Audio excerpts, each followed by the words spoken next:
Hi friends, welcome back to my channel. ఇప్పుడు అందిన వార్త, ఈవీఎం ట్యాంపరింగ్కు కూటమిపై సుప్రీం సీరియస్ అయిందండి. మరి ఈవీఎం ట్యాంపరింగ్ జరిగిందా లేదా అని పూర్తి వివరాలు ఈ వీడియోలో తెలుసుకుందాము. వీడియోని ఎక్కడే కానీ స్కిప్ చేయకుండా చివరి దాకా చూడండి, అప్పుడే పూర్తి ఇన్ఫర్మేషన్ అర్థమవుతుంది. వీడియో నచ్చినట్లయితే లైక్ చేయండి. ఇక భారతదేశంలో స్వాతంత్రం వచ్చిన తర్వాత జరిగిన ఎన్నికల్లో బ్యాలెట్ పేపర్ల ద్వారా ఓట్లను వేసేవారు. ఆ పద్ధతిని చాలా సంవత్సరాల పాటు దేశవ్యాప్తంగా నిర్వహిస్తూ వచ్చారు. కానీ అసెంబ్లీ, పార్లమెంటు పరిధి చాలా పెద్దవి కావడంతో, ఓటర్లు ఎక్కువగా ఉండడంతో ఓట్ల లెక్కింపు క్రమం అనేది చాలా వ్యవధితో కూడుకున్న పని కావడం, దీనిని తగ్గించడానికి దేశంలో ఈవీఎం ఓటింగ్ సిస్టమ్ను తీసుకొని వచ్చారు.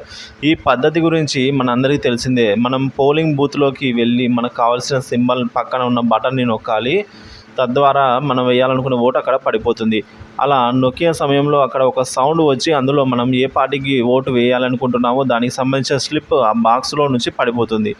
సో మనకు 7 సెకండ్ల పాటు వీవీప్యాట్లో చూపిస్తుంది. ఇక అది కట్ అయిపోయి అక్కడే పడిపోతుంది. ఇక ఓట్ల లెక్కింపు సమయంలో ఈవీఎం మిషన్ను ఒక సిస్టమ్కు కనెక్ట్ చేస్తారు. ఓట్లు లెక్కించేటప్పుడు ఖచ్చితంగా కనెక్ట్ అయితే చేస్తారంట ఫ్రెండ్స్. అందులో ఏ పార్టీకి ఎన్ని ఓట్లు పడ్డాయి అనే విషయం చూపిస్తుందట. ఒకవేళ ఆ ఓట్ల లెక్కింపులో గందరగోళం జరిగింది అని అభ్యర్థులకు అనిపించినట్లు అయితే వాటిని మరోసారి లెక్కిస్తారట. ఇక ఈ సిస్టమ్ ఎప్పటి నుంచి అయితే వచ్చిందో అప్పటి నుంచి ఎంతోమంది వీటిపై వ్యతిరేకతలు తెలుపుతూనే వస్తూ ఉన్నారు. చాలామంది ఇప్పటికే ఈవీఎం పద్ధతి ద్వారా ఓటు వేయడం సరికాదు, పూర్వపు పద్ధతి అయిన బ్యాలెట్ పేపర్ ఓటు పద్ధతి అనేది తీసుకొని రండి అని కోరిన వారు ఎంతోమంది ఉన్నారు. అందులో భాగంగా మహారాష్ట్ర నవ నిర్మాణ్ సేన పార్టీ అధ్యక్షుడు రాజ్ ఠాకరే ఈవీఎంలపై కొంతకాలం క్రితం తీవ్ర వ్యతిరేకత వ్యక్తం చేశారు. మహారాష్ట్ర ఎన్నికల్లో బ్యాలెట్ పేపర్నే ఉపయోగించాలని ఆ సమయంలో ఆయన తీవ్రంగా డిమాండ్ చేశారు. ఈవీఎంల పనితీరుపై తనకు ఎన్నో సందేహాలున్నాయని ఆయన అయితే ఈ సందర్భంగా ఎన్నికల సంఘానికి ఆ సమయంలో వినతి పత్రాన్ని కూడా అందజేశారు.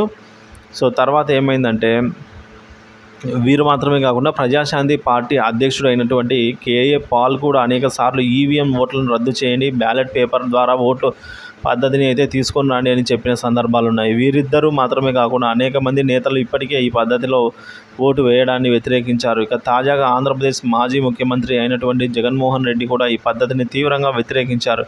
తాజాగా అందుకు సంబంధించి ఒక పోస్టును కూడా సోషల్ మీడియాలో ఈ మేరకైతే షేర్ చేయడం మనమైతే గమనించాం.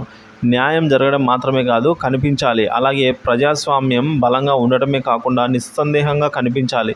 ప్రపంచవ్యాప్తంగా దాదాపుగా ప్రతి అభివృద్ధి ప్రజాస్వామ్య దేశంలో నిర్వహించే ఎన్నికల పద్ధతుల్లో ఈవీఎంలు కాకుండా పేపర్ బ్యాలెట్ ఉపయోగిస్తున్నారు. మన ప్రజాస్వామ్యం నిజమైన స్ఫూర్తిని నిలబెట్టుకోవడంలో మనం కూడా అదే దిశగా పయనించాలి అని జగన్ తాజాగా ఒక పోస్ట్ చేశారు.